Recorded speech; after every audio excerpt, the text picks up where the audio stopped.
Il était une fois un homme au nom inconnu, au pas silencieux, au regard profond.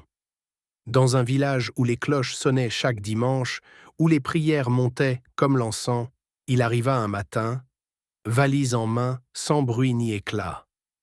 On disait qu'il venait aider le pasteur malade. Il disait peu, mais écoutait beaucoup. Et les gens l'appelèrent « homme de Dieu ». Rapidement, les portes s'ouvrirent devant lui.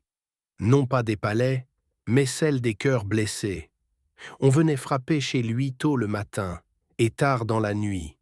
Des femmes pleuraient leurs maris, des jeunes leurs échecs, des vieillards leur solitude. Et il était là. Il priait, conseillait, donnait, portait. Mais ce que nul ne vit, c'est que lui aussi pleurait. Il n'avait plus le temps de s'asseoir. Son repas refroidissait sur la table. Il s'endormait sur ses genoux, le téléphone collé à l'oreille. Sa femme, elle se battait seule contre les murmures. Elle ne sourit jamais. Elle est distante, disaient les langues. Son fils? Un jour, il avait juste rigolé un peu fort dans la cour, et cela devint sujet de prédication dans les foyers. Le fils du pasteur fait honte. Où va l'Église? Et le cœur du faux pasteur se serrait, non pas parce qu'on jugeait, mais parce qu'il comprenait. Là, dans le silence de ses nuits, il écrivait dans un vieux carnet « Le pasteur est un porc, tout le monde vient y accoster.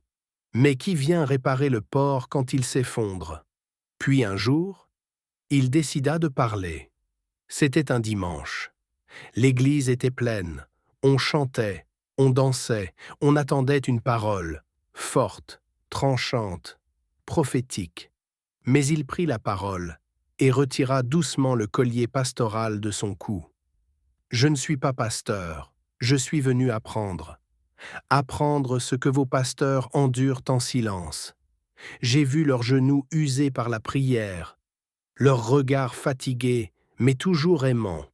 J'ai vu leurs enfants pleurer d'être des prisonniers d'un titre qu'ils n'ont pas choisi. J'ai vu leurs femmes porter la solitude pendant que vous jugiez leurs robes. J'ai compris qu'ils vous portent tous sans que personne ne les porte. » Et il s'arrêta. Le silence fut profond, comme une révélation. Vos pasteurs ne sont pas des anges.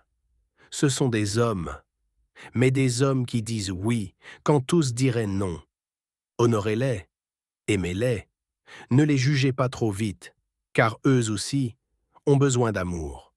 Puis il partit, comme il était venu, sans bruit, mais il laissa derrière lui un feu, pas celui qui brûle, mais celui qui éclaire les consciences.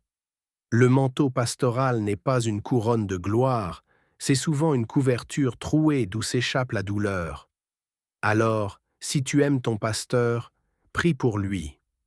Porte-le comme il te porte, et n'oublie jamais, avant d'être ton berger, il est un homme. Si cette histoire t'a touché, n'hésite pas à laisser un like, à la partager autour de toi et à dire ce que tu en penses en commentaire. Et surtout, abonne-toi à Ciel ouvert pour d'autres histoires qui éveillent, guérissent et transforment les cœurs.